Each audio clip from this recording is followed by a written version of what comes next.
Hello student, this is lesson some natural phenomena for 8 class. और जो books refer की गई हैं वो एस और एनसीईआरटी से रेफ़र की गई हैं और ये पार्ट 4 रहेगा। If you like this video then subscribe and share. सबसे पहला जो आज हम पढ़ने वाले हैं वो है अर्थक्वेक्स। हिंदी में इसको भूकंप बोलते हैं। तो व्हाट इज़ अर्थक्वेक? तो हम बोल सकते हैं an earthquake is a sudden shaking of earth which last for a few times. भाई धरती का कुछ समय के लिए, है ना, कांपना क्या कहलाया जाता है? अचानक कांपना क्या कहलाया जाता है? अर्थक्वेक कहलाया जाता है। और ये अर्थक्वेक आया कैसे अर्थ में? तो ये कहता है कि जो रॉक्स हैं अर्थ के अंदर उनका मूवमेंट हुआ, उस वजह से क्या आया? अर्थक्वेक आया। अब क्या आप जानते हैं कि अर्थक्वेक हर टाइम आते ही रहते हैं? इस समय भी अर्थक्वेक आ रहा होगा जब आप ये वीडियो सुन रहे होंगे, और जब मैं वीडियो बना रहा था तब भी अर्थक्वेक आ रहे होंगे। तो आप बोलोगे कि हम जब ये आ रहा था तो हमें ये लग क्यों नहीं रहा? क्योंकि उनकी जो इंटेंसिटी है अर्थक्वेक की वो बहुत ही कम है, इसलिए हम उनको नोटिस नहीं कर पा रहे, है ना। वो बहुत ही लेस फ्रिक्वेंसी के अर्थक्वेक हैं जिनसे हम उसको फील नहीं कर सकते। पर कुछ अर्थक्वेक बड़ी इंटेंसिटी के होते हैं और वो बहुत ही डेंजरस होते हैं, है ना। तो earthquake can cause immense damage to house. घरों को बहुत ज़्यादा नुकसान पहुंचा सकते हैं। जैसे आप फिगर नंबर 10 में देखिए, ये आप देख रहे हो फिगर नंबर 10। ये बिल्डिंग थी गुजरात के अंदर, जनवरी 2001 के अंदर आया था ये, और काफ़ी नुकसान करके चला गया। 26 जनवरी, भुज के अंदर, जो कि गुजरात में पड़ता है, ठीक है ना। घरों को, बिल्डिंग को, है ना, ब्रिजेस को, डैम्स को, पीपल्स को बहुत ज़्यादा डैमेज करता है। और भाई बहुत सारे लोग हैं ना मारे जाते हैं, वो बिल्डिंग के नीचे दब जाते हैं जब अर्थक्वेक आता है ना। अर्थक्वेक कैन आल्सो कोज, इसके वजह से बाढ़ भी आ जाती है, लैंडस्लाइड भी हो जाती हैं, सुनामी भी आ जाती हैं, ठीक है ना, जो कि आगे चल के हम पढ़ेंगे। अब मैं आपसे कुछ डैमेज बताता हूँ जो अर्थक्वेक की वजह से हुए, वो कहाँ कहाँ देखे गए। तो देखिए, बात करें भारत के अंदर 26 जनवरी 2001 भुज के अंदर, है ना, ये अर्थक्वेक आया और काफ़ी नुकसान करके गया। जबकि 8 अक्टूबर 2005 उरी और तंगधार एक जगह है नॉर्थ नॉर्थ कश्मीर के अंदर, वहाँ पे ये आया। वहाँ पे भी काफ़ी ह्यूमन लाइफ और प्रॉपर्टी को लॉस हुआ भाई, है ना। और सुनामी से आप सभी वाकिफ़ ही हैं, ये भी एक अर्थक्वेक ही था जो 26 दिसंबर 2004 के अंदर आया। और जितने भी कोस्टल, लगभग जो कोस्टल एरिया से इसके आसपास, उनको काफ़ी लॉस हुआ प्रॉपर्टी और ह्यूमन लाइफ का, ठीक है ना। अर्थक्वेक है ना, एक डिस्ट्रक्टिव नेचुरल फिनोमिना है बेटा। और आपसे मैं बात बताऊं, भाई साइक्लोन्स की बात हुई, लाइटनिंग हुई, ये तो पहले से पता लगाए जा सकते हैं, ठीक है ना, जिससे इसे बचा जा सकता है, इनसे जो डैमेज होने वाला उनको कम किया जा सकता है। बट अर्थक्वेक पहले से प्रिडिक्ट नहीं होता। हाँ ये ज़रूर है, कुछ एरिया रहते हैं जहाँ पे अर्थक्वेक लाइकली टू बी कम आते रहते हैं, पर ये नहीं कहा जा सकता कि आज भूकंप आया है तो कल कितने दिन, कल आएगा या आएगा नहीं आएगा, कितनी इंटेंसिटी का आएगा, ऐसा अभी से ठीक ठीक अनुमान लगाना पॉसिबल नहीं हुआ है। तो earthquake is a destructive natural phenomena which can not be predict in advance. देखिए ये लाइन काफ़ी इंपॉर्टेंट है, तो इसको मैं अंडरलाइन कर रहा हूँ। देखिए ये रहा, है ना। तो ये ब्लैक पेन से मैं अंडरलाइन कर देते हैं हम लोग, और ये मैं पेन से अंडरलाइन कर रहा हूँ, ठीक है ना। Earthquake is a destructive natural phenomena which can not be predict in advance. Advance के अंदर इसको नहीं बताया जा सकता, ठीक ना। Nobody can tell when and where an earthquake will occur, ठीक ना, क्योंकि नेचुरल डिजास्टर है। अब आगे चलते हैं। In order to understand why earthquake occur, अब ये समझना चाहते हो कि भाई अर्थक्वेक क्यों आया, क्यों आते हैं, तो सबसे पहले तुम्हें अर्थ की इनर स्ट्रक्चर को समझना पड़ेगा। तो अब चलते हैं स्ट्रक्चर ऑफ अर्थ की ओर। तो बच्चों ये है स्ट्रक्चर ऑफ अर्थ, ठीक है ना। अभी पहले डायग्राम को देख लेते हैं, फिर इसकी ओर चलते हैं। एक मिनट बच्चों, देखिए। तो ये अर्थ का स्ट्रक्चर होता है। सबसे अंदर का जो भाग होता है वो होता है इनर कोर, ठीक ना।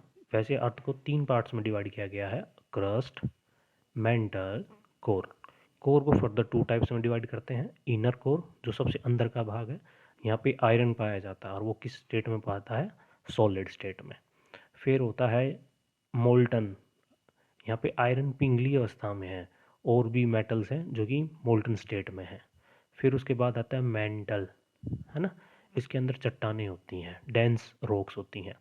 और फिर क्रस्ट जिस पे हम लोग रहते हैं, ये ये सबसे ऊपर का पार्ट होता है, लाइट रॉक्स होती हैं, इसमें डेंस होती हैं, ऊपर क्या होती है, लाइट रॉक्स होती है। तो अब इनके बारे में एक एक करके पढ़ते हैं। तो सबसे पहला आता है बच्चों कोर। तो the inner most part of the earth is called core. Earth का सबसे जो अंदर का जो पार्ट है उसको क्या कहा गया है बच्चों, कोर कहा गया है। और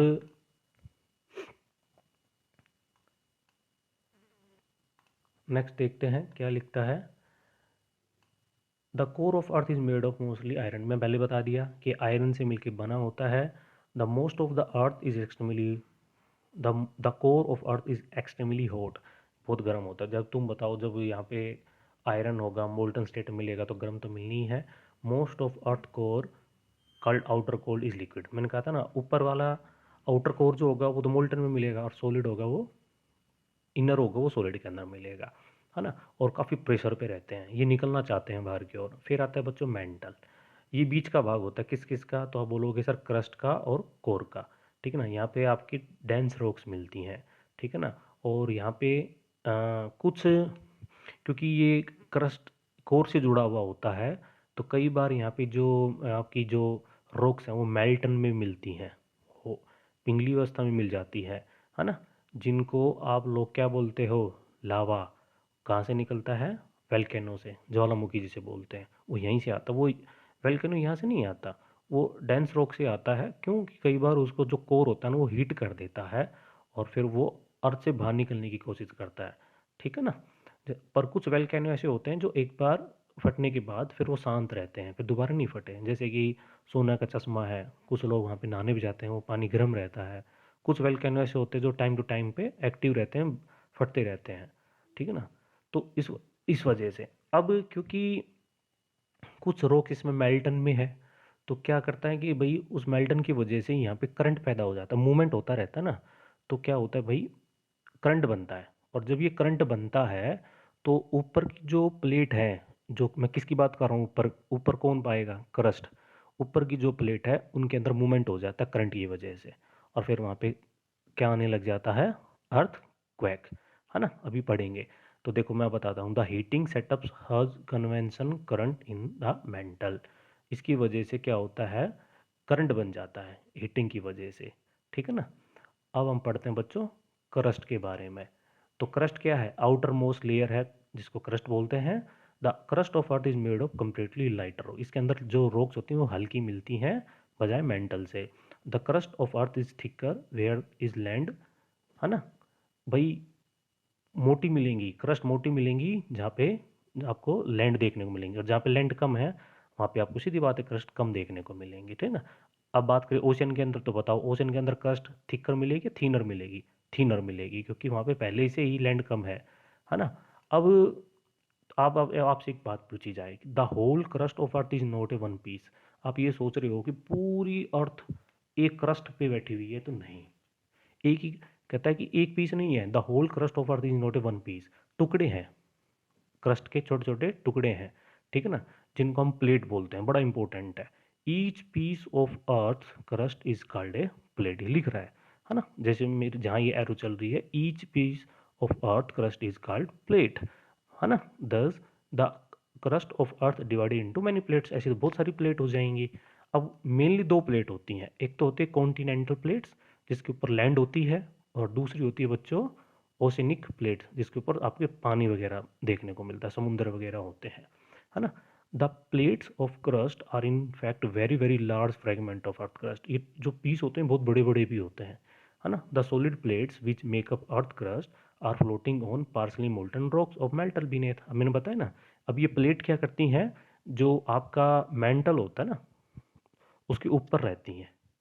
अब नीचे मेंटल में करंट बनेगा, मैंने आपसे बताया था, मूवमेंट की वजह से, हीट की वजह से, और वो मूवमेंट करंट बनाने से या हीट से जो करंट बना है वो क्या करेगा, ऊपर की जो क्रस्ट की जो प्लेट है उनमें मूवमेंट बना देता है, और जिससे क्या आते हैं, अर्थक्वेक आते हैं, है ना। ये देखो अब, due to convection current taking place in mantle, the plate of earth crust are moving around very slowly. The region the earthquake occur is that earth crust is made of number of plate which are able to move. तो ये इसका reason ये है क्योंकि वो नीचे जो mental में जो करंट है वो क्या करता है, मूव करवा देता है, जिसकी वजह से ज़्यादातर अर्थक्वेक आते रहते हैं। ठीक है ना बच्चों। अब दो रीजन बताए गए हैं अर्थक्वेक के होने के, ये बड़ा इंपॉर्टेंट है, समझ में भी आ जाएगा। देखिए डायग्राम से हमें जल्दी समझ में आएगा। तो बच्चों एक तो तब होता है जब एक के ऊपर एक प्लेट दूसरे स्लाइड करें, जैसे ये इसके ऊपर स्लाइड कर रही है, तो ये जो बीच में ये साँचे हैं ना, बीच बीच में ये टूट जाते हैं, और इसके ऊपर कोई भी जो लैंड था वो एकदम नीचे धसेगा, तो फिर उससे क्या बताओ क्या आएगा, अर्थक्वेक आएगा। एक तो ये रीजन है ना। तो an earthquake is cause when two rocky plates of earth crust moving in opposite direction slide past each other, rub, है ना, इसकी वजह से होगा। और यहाँ से फिर एनर्जी निकलती है, रबिंग से एनर्जी निकलती है ना, फिर वो वेव्स का रूप करती हैं, वेव का फॉर्म लेती हैं, जिससे कि आपको सिस्मिक वेव भी बोलते हैं, है ना। फिर दूसरा क्या है कि जब एक के सामने दूसरी भी, देखो यहाँ से ये प्लेट आ रही है और दूसरी यहाँ से आ रही है, तो क्या होगा, जब दोनों एक दूसरे का सामने आएंगी तो ये ऊपर एक न्यू माउंटेन बन जाएगी, है ना, जब एक दूसरे के ऊपर आएंगी, और फिर ये ऊपर मूवमेंट शो करेंगी, तो फिर से क्या बन जाएगा भाई, आपका अर्थक्वेक बनेगा। ठीक ना। तो अभी इसका एग्जाम्पल बताता हूँ कि जब एक प्लेट दूसरे प्लेट के सामने आती है और ऊपर उड़ जाता है, तो उसका सबसे बढ़िया एग्जाम्पल है बच्चों हिमालयन रीजन। हिमालय बोलते हैं काफ़ी ऊंचा है, उसका रीजन यही माना जाता है कि वो एक दूसरे से आए और टकरा गए और ऊपर हो गया वो। ठीक है ना। तो in fact the earth plates in the Himalayan region push against one another, है ना, rising mountain and causing earthquake, इस वजह से अर्थक्वेक आया। ठीक है ना। अब एक बात और देखिए, आप बोलोगे सर आपने दो तरह की प्लेट बताई, कौन कौन सी, एक तो मैंने बताई आपसे कॉन्टिनेंटल प्लेट्स, है ना, और दूसरी मैंने आपसे बताई थी कॉन्टिनेंट प्लेट्स, और दूसरी और थी बच्चों ओशनिक प्लेट। तो कई बार ये भी एक दूसरे से टकरा जाती है, ओशन की प्लेट और कॉन्टिनेंटल प्लेट है वो भी एक दूसरे से टकराती है। इस केस के अंदर क्या होता है, जो ओशनिक प्लेट है वो नीचे रहती है, तो अंडर वो नीचे धस जाती है, और ऊपर कौन आ जाती है, कॉन्टिनेंट प्लेट्स, और फिर कॉन्टिनेंट प्लेट्स है ना, वो फोल्ड हो जाती है और एक न्यू माउंटेन बना देती है। कहने का मतलब ये है कि जब कॉन्टिनेंट प्लेट और आपकी ओशनिक प्लेट भी जब आपस में एक दूसरे से टकराती हैं, तो वहाँ से भी एक न्यू माउंटेन बनती है ना, और उस वजह से क्या होने लग जाता है बच्चों, एक अर्थ क्वैक आने लग जाता है ना।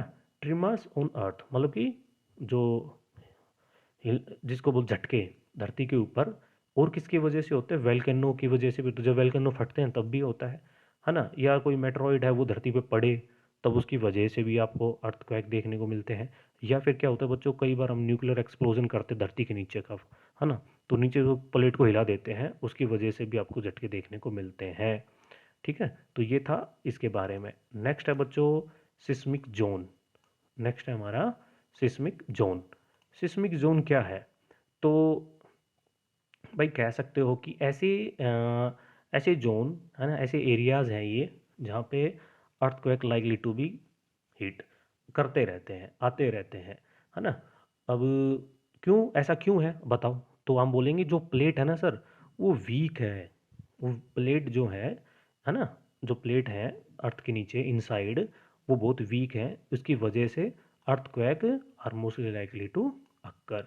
The weak zone of earth crust which are more prone to earthquake are called seismic zone और fault zone। तो ध्यान रखना seismic zone का दूसरा नाम क्या है, fault zone है। ठीक है ना। उस ऐसी जगह को हम seismic zone बोलते हैं। seismic zone of earth are shown in world map in figure। देखिए ये in India there are the area most threatened by earthquake Kashmir, western and central Himalaya। ठीक है, the whole of north east, पूरा north east है, run of Kutch Rajasthan, Indo Gangetic plain, ये Gangetic plain, ये जो दिखाया गया है ये हिस्सा बताया जाता है कि यहाँ पे मतलब अर्थक्वेक आने के पूरे पूरे चांस रहते हैं बच्चों। ठीक है ना। तो ये थे भाई आपके सिस्मिक जोन, और जिसको दूसरा नाम क्या बोलते हैं, फॉल्ट जोन। ठीक है ना। अब आता है सिस्मोग्राफ। देखो अब ये जो आप बोलोगे, जो ये अब अर्थक्वेक आया, अब इसको रिकॉर्ड भी तो किया जाना चाहिए, है ना। तो इसको रिकॉर्ड करने के लिए, इसको मेजर करने के लिए हमने एक इंस्ट्रूमेंट बनाया। उस इंस्ट्रूमेंट का ही नाम क्या है बच्चों, सिस्मोग्राफ। तो सिस्मोग्राफ, है ना, seismograph is an instrument which measures and record the magnitude of earth in terms of shock waves। मतलब कि सिस्मोग्राफ एक ऐसा इंस्ट्रूमेंट है जो अपने पास अर्थक्वेक का मैग्नीट्यूड विच मेजर और मेजर भी करता है और रिकॉर्ड भी करता है। पर किस वेव के, किस फॉर्म के अंदर, ये जरूर याद रखना, शॉक वेव्स के अंदर, वेव्स की फॉर्म में रखता है। क्योंकि कहते हैं जब भूकंप आता है ना बच्चों, तो वेव्स बनती है, और वो वेव्स ही आके जाके जाके बहुत बड़ा, है ना, नुकसान करती है। तो ये वेव्स के फॉर्म में रखता है, ठीक ना। और नेक्स्ट पढ़े तो seismograph detect the shock waves produced by an earthquake and also record the shock waves on the paper. Paper पे रखता है। आप बोलोगे समझ में थोड़ा कम आ रहा है, तो आप इसको ऐसे समझो।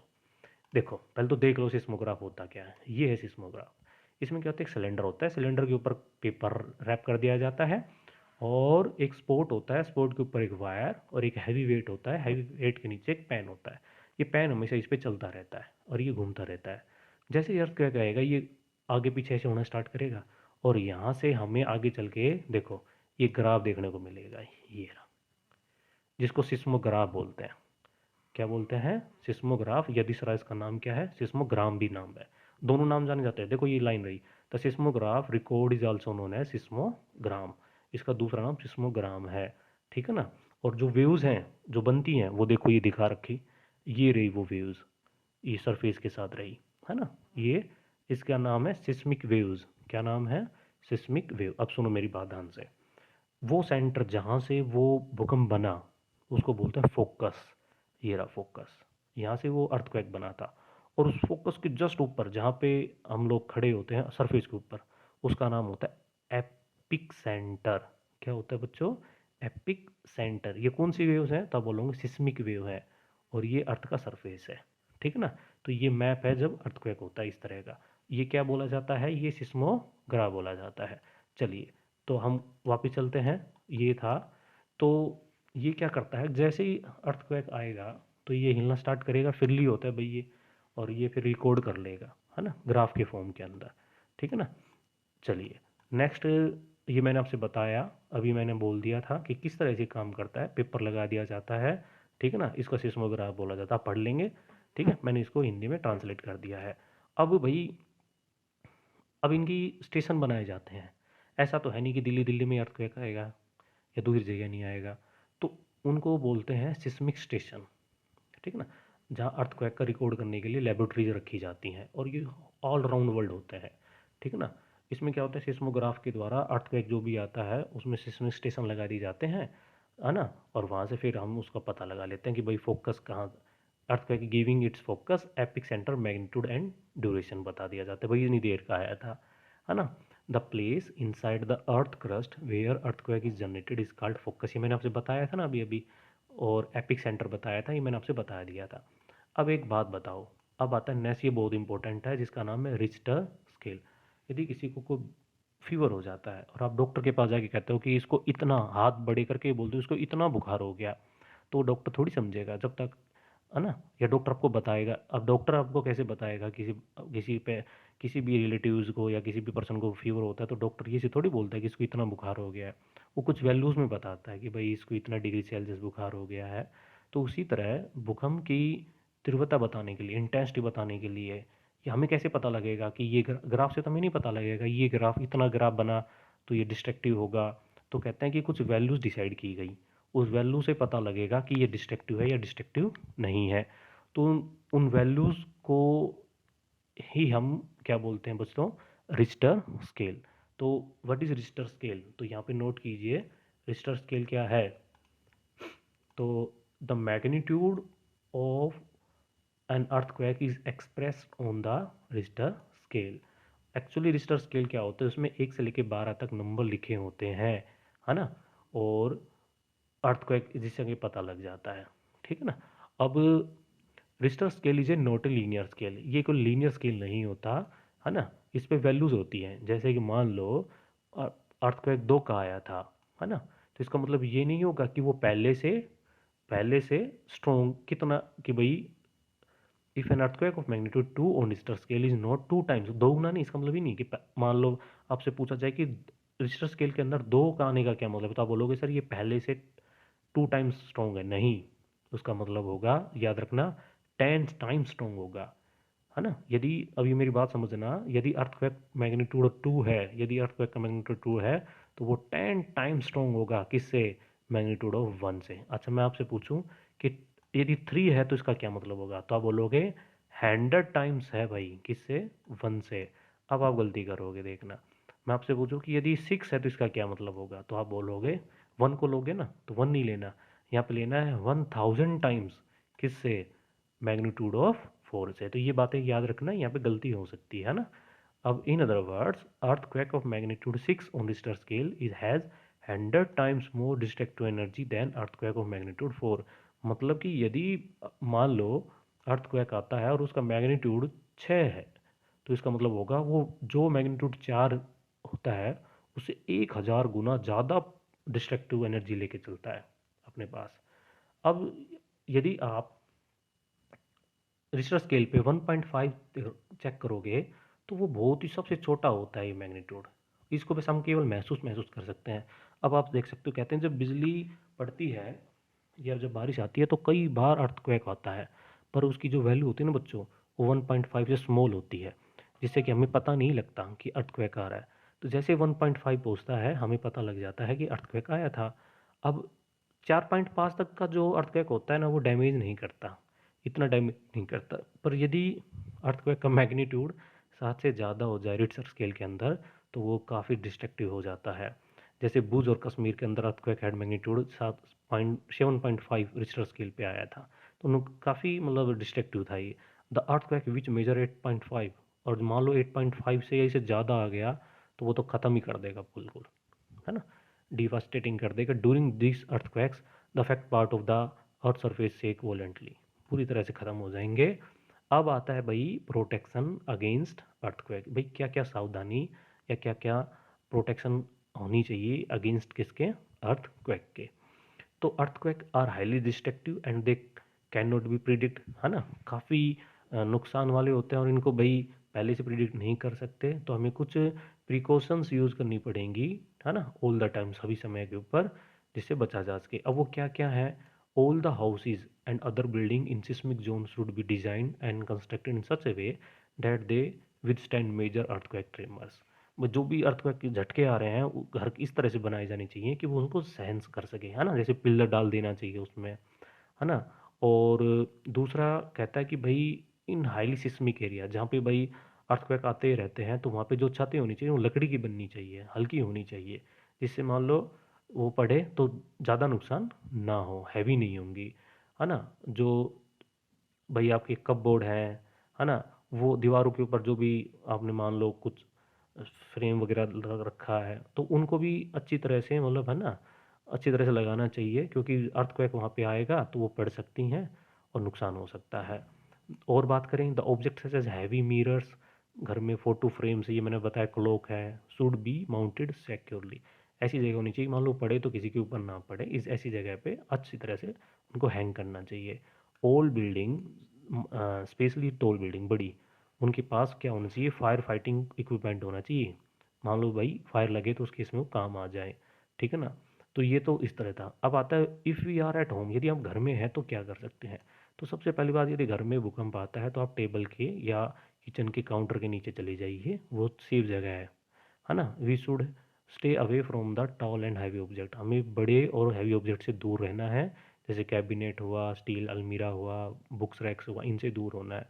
यदि हम बेड पे हैं तो हमें बेड के नीचे चला जाना चाहिए, और यदि आप बाहर हैं तो आपको एक खुली जगह पे चला जाना चाहिए।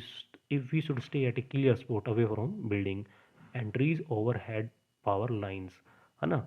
We should also sit on ground, बैठ जाना चाहिए, है ना, जैसे मैंने आपसे बताया था। If we are in a car, यदि कार में है, बस में है, तो हमें उससे बाहर नहीं आना चाहिए कि भाई ये सोच के कि भूकंप आ गया तो भाग लो यहाँ से। जहाँ है वहीं रहिए। The car should be driving slowly, और गाड़ी को आराम से चलाइए और वहाँ पे लेके जाइए जहाँ पे क्लियर स्पॉट है।